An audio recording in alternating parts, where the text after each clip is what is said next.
Hey guys, a major aspect of my page is longevity in life. Things that we can do to live longer and age well.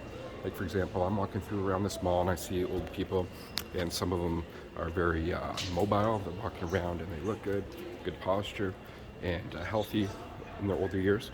And some people are not. You know, you can just tell, and a lot of factors have to do with that, such as nutrition and activity levels.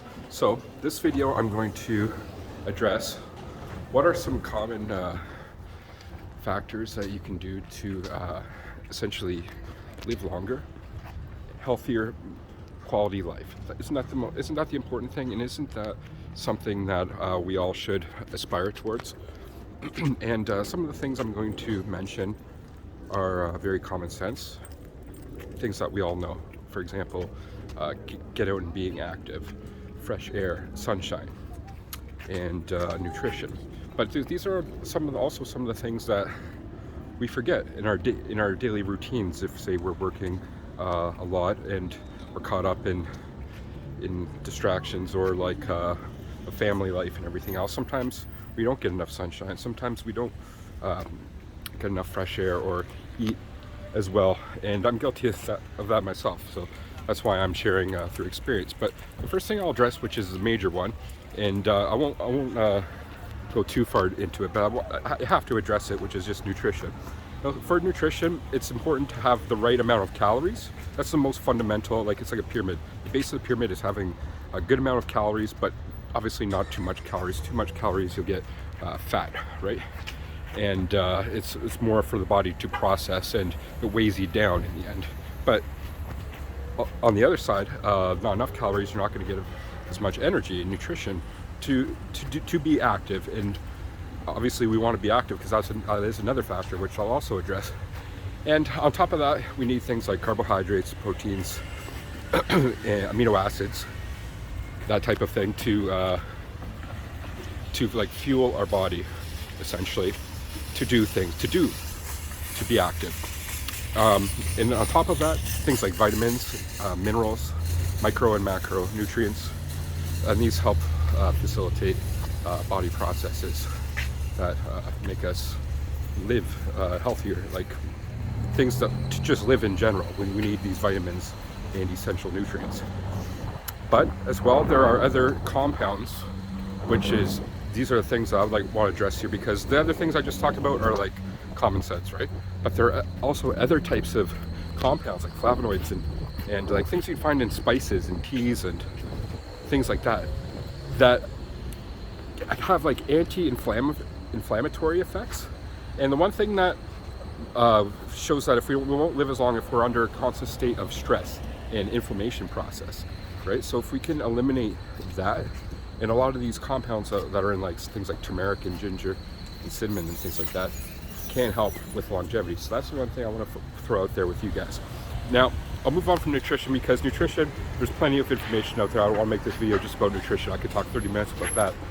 But next is activity, and I'm about to hit the gym right now. So the thing about activity is obviously good cardiovascular health. So getting your cardio is key, but the major one for longevity of life, major factor, is strength. That is how major factor in determining how long somebody will live, is how strong they are. The less strong somebody is, the less likely they are to live longer. And there's lots of studies done on that. So strength training should, I think, be what I do is around 50% of my exercise. 40 to 50 is just dealing with strength training. Another 30 to 40 is like more, I call bodybuilding. So it's just getting reps. It's about getting the kinesthetic motions down up through the body to stay mobile. And that involves strength as well. But it's more on the strength training is like our primary movers, for example, doing squats and deadlifts, like the compound movements. And then accessory movements are more the bodybuilding. That's around 30 to 40%. And then another 10 to 20% is cardio for me. Now that could differ with other people, but the strength training is the one thing that's going to determine how long you will live. And also with activity, just staying flexible is important for our joint health and to keep moving. And part of moving is also agility, so that could be another factor in activity as well. Now, on top of that, now I could get into, I could make a whole video just on obviously being active, but I'm going to move on to another major factor, which is sleep. And for me, I function best, I know, around like around 8 to 9 hours of sleep. It might change, everybody's different. Like some people can they say they can function off just 6. To be honest, I think that's a little less, especially when you're active. Like if I'm doing a leg day, like my legs are really sore after working my legs, then I need extra sleep. And if I feel that, you feel, and during sleep we have these like hormones that get released, and that's part of like our regenerative process happens while we sleep. So it's very important for our body to regenerate and stay in that optimal state to get enough sleep. I'm saying 8 to 9 hours.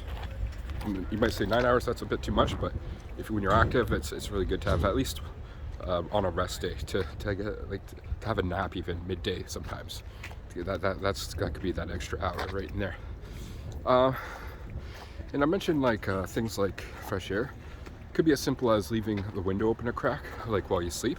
Like don't just totally confine yourself in, and getting that sunshine. Like if you have 2 pieces of bread, one that you leave outside and one you leave inside, the one outside won't mold, the one on inside will. And if you think about the same in the body, like we have all of these microorganisms and flora all in our body and things, and sunshine and fresh air actually helps limit the amount of bad flora that our body then would have to deal with, and that causes energy / inflammation, other types of factors, right? So those are the major ones. Now I'm going to get into a few other ones that potentially not a lot of people talk about, but I think these are good ones as well. So this has to do with like exercise and activity, which is impact training. When you do impact, what that does, that can help increase in your bone marrow, because we have these cells in there, like stem cells, that's in our bones. So we need these bone impacts, first of all, strengthen the bones, which is very important, but as well, I believe, releases stem cells to the body. And if you don't know anything what stem cells are, that's essentially, it's like a satellite cells also, like can turn into differentiate into whatever other cells we need to regenerate, right? And I mentioned before about reducing inflammation. There are a lot of things we can do that, and the other thing that is like heat and cold. So for example, like Nordic countries, they use saunas and things like that. I'm about to use a sauna and hot tub there. Heat can be a really good thing, but as well cold therapy as well, and that can help reduce inflammation. That can help boost things like testosterone naturally. As well as we get older, there's different types of hormone replacement therapies we can do, and because depletion in things like human growth hormone and testosterone can make us age a lot quicker.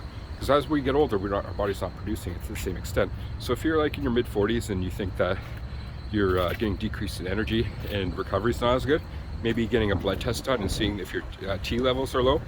You know, taking testosterone, which was bioidentical to what your body naturally produces in the testes and adrenaline glands, can actually make you younger as well. I'm not there yet. If people take testosterone for bodybuilding things, I think that can be a bit unnatural. I think that could have negative consequences. But as we get older, things like different hormonal replacement therapies can at least make us live a more quality life in our older years. And the one that I am actually doing is, and if you check out my channel, if you're new to my channel, this is what I talk about a lot, which is human growth hormone. And human growth hormone depletes as we get older. Our body doesn't produce in the same quantities as it does when we're younger, when we're growing like weeds. So it can help regenerate and regrow damaged tissues, and like for example the joints, connective tissues, and musculoskeletal system. That's really important, but as well can help what I believe is in anti-aging properties. So if you want to learn more about that, please subscribe to my channel. If you have any other things that I missed that you think I should talk about, please leave in the comment section below. Okay, thanks for watching, guys. Peace.